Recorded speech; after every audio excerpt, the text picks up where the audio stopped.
2026년 3월 12일 목요일 새벽 기도회를 하나님께 드리겠습니다. 하나님의 말씀은 신약성경 요한복음 12장 12절부터 19절까지 말씀입니다. 신약성경 168면 요한복음 12장 12절부터 19절까지 말씀 한 절씩 교독하겠습니다. 그 이튿날에는 명절에 온 큰 무리가 예수께서 예루살렘으로 오신다는 것을 듣고 나무 가지를 가지고 맞으러 나가 외치되 호산나 찬송하리로다. 주의 이름으로 오시는 이 곧 이스라엘의 왕이시여 하더라. 예수는 한 어린 나귀를 보고 타시니 기록된 바 시온 따라 두려워하지 말라. 보라 너의 왕이 나귀 새끼를 타고 오신다 함과 같더라.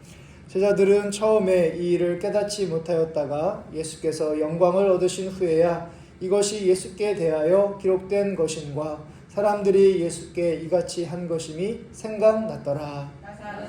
동에서 불러내어 죽은 자 가운데서 살리실 때 함께 있던 무리가 증언한지라. 이에 무리가 예수를 맞음은 이 표적 행하심을 들었음이러라. 바리새인들이 서로 말하되 볼지어다 너희 하는 일이 쓸데없다. 보라 온 세상이 그를 따르는도다 하니라. 아멘. 우리가 읽은 오늘 말씀에서 예수님은 어린 나귀를 타고 예루살렘에 입성하실 때 큰 무리가 종려나무 가지를 흔들며 환영합니다. 13절부터 14절의 말씀에서 종려나무 가지를 가지고 맞으러 나가 외치되 호산나 찬송하리로다. 주의 이름으로 오시는 이 곧 이스라엘의 왕이시여 하더라. 예수는 한 어린 나귀를 보고 타시니. 종려나무는 이스라엘 전통적으로 승리와 민족주의를 상징한다고 합니다. 그리고 그들이 외친 호산나의 뜻은 지금 구원하소서입니다. 이 종려나무와 그리고 호산나를 종합해 보면 이스라엘 백성들은 예수님을 정치 군사적인 메시아로 생각해서 그들을 로마의 압제로부터 해방시켜줄 그런 이스라엘의 왕으로 환영하고 있습니다. 그러나 그들의 기대와는 다른 예수님의 모습을 예수님께서 타신 어린 나귀 새끼에서 우리가 볼 수 있습니다. 예수님은 어린 나귀 새끼를 타신다는 그런 예언이 스가랴서 9장 9절 말씀에 있습니다. 시온에 따라 크게 기뻐할지어다. 예루살렘에 따라 즐거이 부를지어다. 보라 내 왕이 내게 임하시나니 그는 공의로우시며 구원을 베푸시며 겸손하여서 나귀를 타시나니 나귀의 작은 것 곧 나귀 새끼니라. 스가랴 9장 9절에 있는 말씀입니다.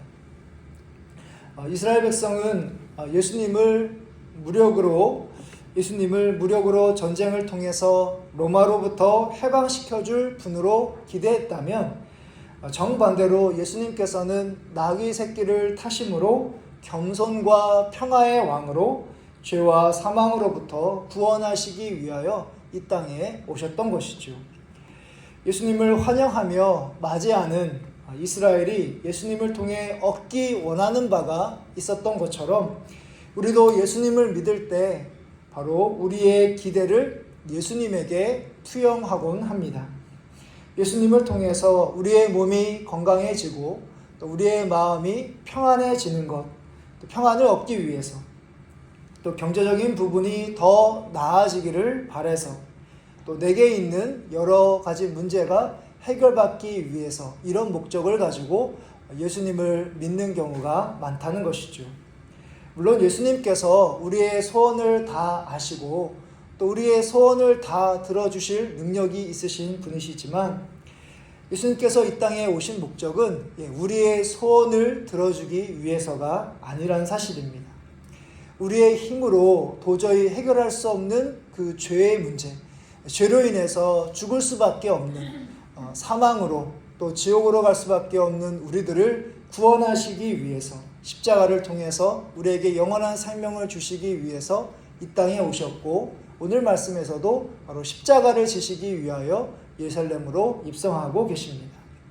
그리고 이 땅에 살아가는 동안 바로 우리가 구원받은 은혜로 우리와 사람들과의 관계가 화목해지기 위해서, 그리고 죄로부터 멀어진 하나님과 우리의 관계를 하나 되게 하기 위해서 바로 예수님께서 이 땅에 오셨다는 사실입니다. 우리 마음과 소원이 분명히 있지만 그것보다도 예수님께서 이 땅에 오신 그 목적, 우리를 향하신 예수님의 그 마음을 잘 헤아리고 그것에 맞추며 신앙생활하는 여러분들의 믿음이시기를 간절히 바랍니다.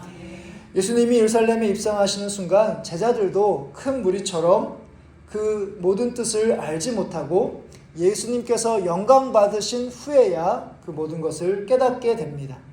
16절의 말씀에서 제자들은 처음에 이 일을 깨닫지 못하였다가 예수께서 영광을 얻으신 후에야 이것이 예수께 대하여 기록된 것임과 사람들이 예수께 이같이 한 것임이 생각났더라. 예수님께서 영광을 얻으신 순간은 십자가를 지시는 것을 가리킵니다.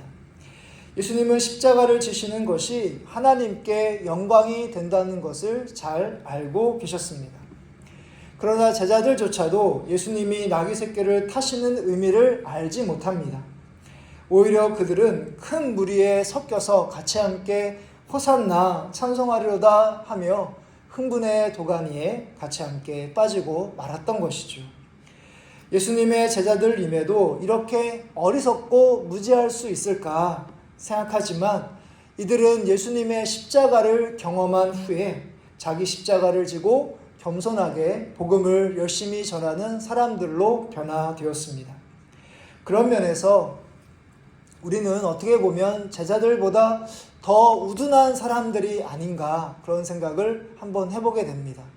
제자들은 예수님의 예루살렘의 입성의 의미를 잘 몰랐지만 그래서 어리석게 그렇게 행동했을지 모르지만 우리는 예수님께서 예루살렘에 입성하신 그 의미와 뜻을 분명하게 알고 있음에도 불구하고 여전히 나의 십자가를 지기보다는 내 욕심과 내 이익을 간직한 채 예수님을 믿고 따를 때가 많기 때문입니다.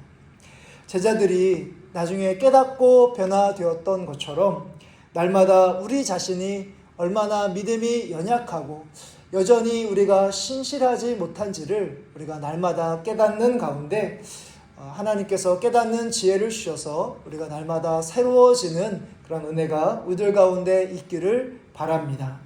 이제 마지막 17절 이하에서 큰 무리가 예수님을 이렇게 열렬히 환영하는 이유를 설명해 주고 있는데요. 바로 예수님께서 죽은 나사로를 살리신 그 기적 때문입니다. 그러나 안타깝게도 이들은 곧 예수님을 십자가에 못 박으라고 그렇게 외치는 사람들이 되고 맙니다. 처음에 그 나사로를 살리시는 그 기적에 예수님을 주목하게 됐고 예수님을 환영하게 되었다면 그것이 전부가 아니라 바로 예수님의 말씀과 삶에 헌신하는 사람들이 되어야만 했습니다.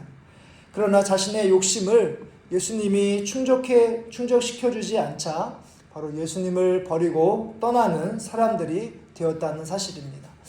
우리도 바로 얼마든지 이런 사람들이 될 수 있다는 것을 알고 항상 나의 뜻, 나의 욕심, 또한 나의 소원을 다 내려놓고 바로 예수님께서 십자가를 통해서 우리에게 주시고자 하시는 그 구원과 영원한 생명, 또 사람들과의 또 하나님과의 관계가 화목하게 되는 것이 하나님의 뜻임을 우리가 기억하는 가운데 오늘도 그 예수님을 따라가며 예수님의 음성에 귀를 기울이고 순종하시는 여러분들의 오늘 하루의 삶이 되시기를 주님의 이름으로 축복합니다. 아멘.